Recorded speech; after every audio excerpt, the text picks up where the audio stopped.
In this video, I'll show you how to download a GIS dataset and load it into ArcMap so that it can be viewed. This is the most basic process and the most basic skill in GIS, and it will be a task that you repeat many times during the semester.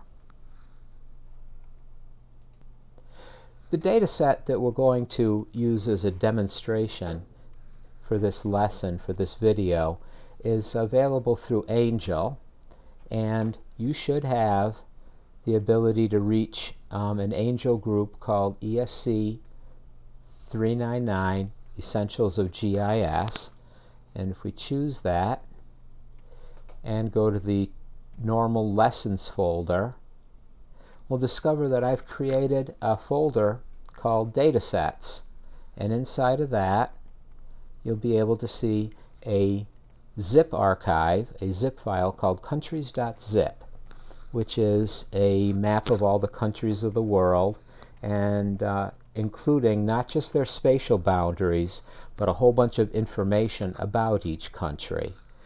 This is one of the computer type annoying processes that we have to learn and have to deal with in order to get into GIS, and what it involves is taking this zip archive and downloading and extracting the data files from this archive, and then putting them in a place which is useful to us, and then going ahead and using them.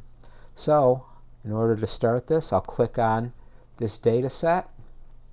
I will click on countries.zip again, and it will ask me whether I would like to open the file or save the file. It may seem a little less logical, but the easiest way through this is to actually open the file. When we open it, we'll shortly see that there's inside of it a folder, and inside of that folder we have a single spatial data set. It may be confusing that it looks like it's a whole bunch of separate files, but a whole bunch of these files with the file extensions that you see and a common or the same first name or file name comprise one single spatial data set. Each of these subfiles has its own purpose, and that's something that we may have some time to explore later in the semester. But for now, all we need to do is know how to hold down, select the first item in the list, hold down the Shift key, and select all the items in the list. Could also do that by clicking and dragging, I believe. Nope, no luck with that. So I will suggest that you click on the first item in the list, hold down the Shift key, and click the left mouse click on the bottom to select all these files. Then it's possible to click on anywhere within the selected region and say copy. What we've done now is we've asked the computer to extract these files from the zip archive and store them in the paste buffer, it is called. So these right now are floating somewhere in your computer's memory. They haven't been placed in a location where you want them yet. That'll be our next step. What I will do is I'm going to drop them on top of my desktop, and in order to make good use of that, in order to do that effectively and organized, I will create a new folder by right-clicking, and I will name that folder Countries, and inside of that I'll open that folder and I'll type Control V for paste, or right click and say paste, and we'll see that all of those files that I selected from the zip archive have now been put into this new folder that I put onto my desktop called Countries. If you're working on a campus machine, the folder, putting something on the desktop is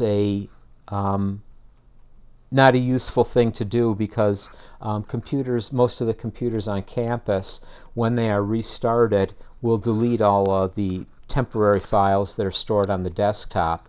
In my office, all these files get saved in between sessions, but that's not true on campus. One possible way to deal with this is to store this file either in a flash drive of some sort or put it into File City. So it's probably best to store, if you have control of your desktop, you can leave data sets there or store them to a flash drive or store them to File City. Storing them to File City can be problematic because the access rate to files on File City is very, very slow, and anything that's on File City will probably have to copy to the desktop to make use of. So phase one of our process is complete, and I have downloaded a data set, removed it from a zip archive, and stashed it in a folder on my desktop successfully. The second thing I'm going to do is open up the ArcMap program, which is the one we use on campus, and load this data set and take a look at it. And that'll be it for this first lesson. In order to find ArcMap, we'll go down to the Start button, the one with the waving Windows flag on it. Click on the Start button, ask for all programs. On campus machines, you may have to look for a folder called Course Software, and then look for another folder called Earth Sciences. When you do, you will find ArcGIS, and you will find the program called ArcMap 10 or ArcMap 10.1, which is the program we use. You'll notice that there's other programs. The one we want to use and the main program is called ArcMap, either 10 or 10.1. So we'll click on that, and we probably have a modest wait while my computer loads the software, goes and gets a license. This is a protected program, and then opens up an empty document. And we'll see that shortly. What we'll be faced with when this program opens up is an empty map space. There won't be any data. It'll be slightly intimidating because you'll just see some toolbars that have operations that you're not familiar with, plus a big empty white space. But we'll shortly fill that white space with a data set. Right now it's offering me the choice of opening up some maps that I've already worked on my computer. You probably won't see this because you don't have any existing maps, existing documents. What you'll say is just either cancel or new map. So I'm just going to say cancel here, and I've gotten to the place where I now have an empty workspace with a bunch of tools and toolbars and menus that do an enormous amount of stuff. The only thing we're going to see in this particular video is use of the Add Data button, and it sits here. We can click on Add Data, and it offers us a chance to load a data set into our map document.